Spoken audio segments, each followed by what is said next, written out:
عن أبا هريرة رضي الله تعالى عنه يقول: قال رسول الله صلى الله عليه وسلم: إذا دخل رمضان فتحت أبواب الجنة وغلقت أبواب جهنم وسلسلت الشياطين. صحيح البخاري، رقم الحديث 3277.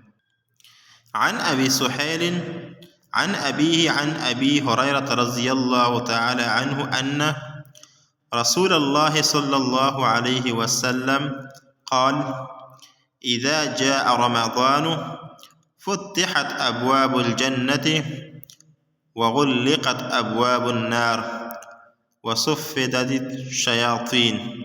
صحيح مسلم.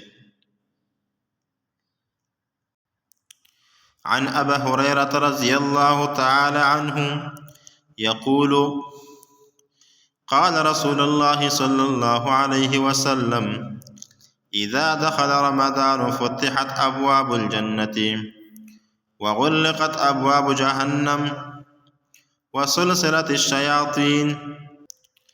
عن أبي سهيل عن أبيه عن أبي هريرة رضي الله تعالى عنه أن رسول الله صلى الله عليه وسلم قال: إذا جاء رمضان فتحت أبواب الجنة وغلقت أبواب النار وصفدت الشياطين. صحيح مسلم.